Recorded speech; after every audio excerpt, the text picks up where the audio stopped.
first 5 budgets, with this proposed budget, the spending is going to be up somewhere in the neighborhood of $16 billion in 5 years, which is a huge amount of money for spending to increase.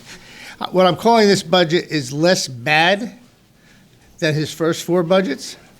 The budget spending is still up over 5%, some $2.5 billion. The governor mentioned property taxes 26 times in his speech, but has done really doing nothing to fix the root problems that cause the issues with property taxes. In raw numbers, property tax bills collect $2.6 billion more today than when the governor came into office. And last year alone, the average bill increased to more than $9,200 in the state of New Jersey. New Jersey's average property tax bill last year consumed more than 10% of most recent estimate for annual median household income.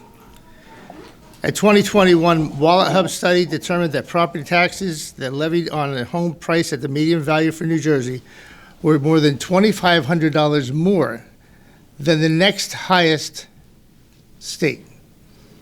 That's how far askew we are. There's some things that that we could be doing to make substantive changes. The governor and the Democrats allowed the arbitration cap to sunset at the end of 2017 on contracts, which would help salary growth be held in check at the local level. That tool was taken away from the mayors and the members of the governing bodies.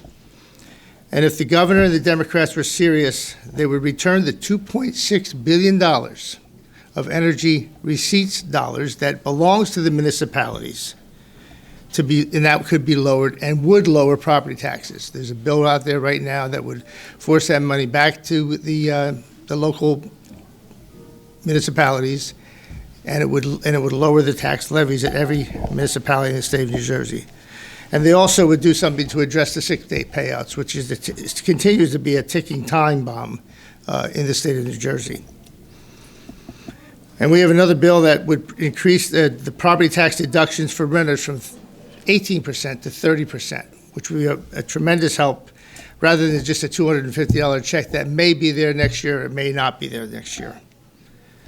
You know, these things alone would probably provide somewhere in the neighborhood of $5 billion in relief to the taxpayers, the property taxpayers of the state of New Jersey. That continues to be and has been for decades. We stand at a point in time where revenue growth has been historic. We don't fully fund the school aid formula the way it should be. And frankly, if we did that, we have great revenue growth, but it seems to just get missing on other little programs here and there and eaten up, and we don't go back and really take a substantive look at what we could do to cut costs. And there are places we could cut costs. You know, if we really were serious about property taxes and giving the money back to the taxpayers, we would find a way to fund these things and force that money back to the property taxpayer.